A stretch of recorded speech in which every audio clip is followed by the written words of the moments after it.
New food companies don't even make food, they make packaging. A big reason why I became a food scientist is because I loved the idea of inventing new food products that have never been seen before. Basically, livening up whatever is available on our grocery store shelves and creating something completely new. But as we've seen from current trends in the CPG space and otherwise, food is just packaging now. Fishwife is just a premium version of Starkist. Graza is just a premium version of whatever olive oil you get at the grocery store. These are very likely food products that are made by the same co-manufacturers, same farms, same level of procurement, but the packaging is what tells the story. Now, of course, this isn't true for all items, but I think since the behind the scenes of the food industry is so consolidated to having to rent out the same co-manufacturers as maybe even your competitors, it's just proof to me that branding has always been more important than the food itself. In the past few years, I can't even think of that many dynamic food items that have truly sunk their claws into the minds of the public other than Nerds gummy clusters.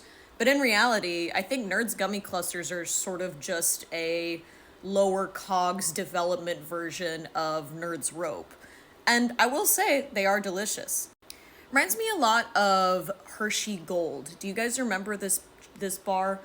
I remember because I heard through the grapevine that at Hershey there was a food scientist there who really wanted to develop this, and he kept proposing it to the people and they weren't really into it. And then eventually it got made, and I think it's also a quite good product, but it's been discontinued probably because sales aren't very good.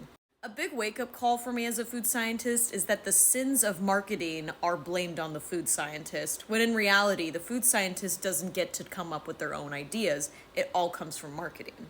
And even within these smaller, more dynamic food brands, I do think this is the case.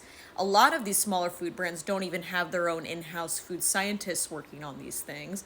They are working with a co-manufacturer where they can basically lease this co-manufacturing site's food scientists, product developers, QA people, etc., etc. And of course, in a digital era, packaging is everything. When you're looking at a cooking video and someone has a Graza a bottle of olive oil in the back, then it emulates a certain, shtick to it, even though it is just olive oil in a plastic bottle.